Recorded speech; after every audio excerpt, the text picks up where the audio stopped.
ইরানি চলমান সরকার বিরোধী বিক্ষোভ নতুন মাত্রা নিয়েছে। জ্বালানি মূল্য বৃদ্ধি ও লাগামহীন মুদ্রাস্ফীতির প্রতিবাদে শুরু হওয়া এই আন্দোলন এখন সরাসরি শাসন ব্যবস্থা পরিবর্তনের রূপ নিয়েছে। ইরানে বিক্ষোভকারীরা দেশের বিভিন্ন শহরে রাস্তায় নেমে সরকারের বিরুদ্ধে তীব্র ক্ষোভ প্রকাশ করেছে। পরিস্থিতি নিয়ন্ত্রণে রাখতে গিয়ে সংঘর্ষের ঘটনাও ঘটেছে। তেহরানের মেয়রের দাবি, বিক্ষোভকারীরা রাজধানী সহ বিভিন্ন এলাকায় অত্যন্ত 25টি মসজিদে আগুন দিয়েছে, যা দেশের ইতিহাসে প্রথম এমন ঘটনা। এছাড়াও বহু ব্যাংক ও সরকারি দপ্তরে ভাঙচুর চালানো হয়েছে।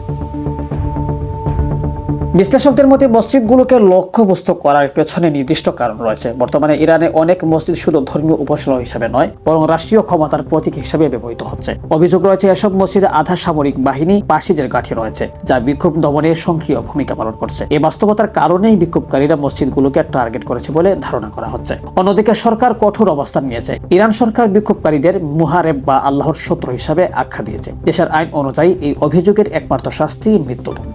রাজনৈতিক বিশ্লেষকরা বলেছেন, দীর্ঘদিনের কঠোর শাসনের বিরুদ্ধে ইরানে এ ধরনের ব্যাপক জনবিক্ষোভ আগে দেখা যায়নি। চলমান এই আন্দোলন দেশটির রাজনৈতিক ইতিহাসে একটি বড় ধরনের পরিবর্তনের ইঙ্গিত দিচ্ছে।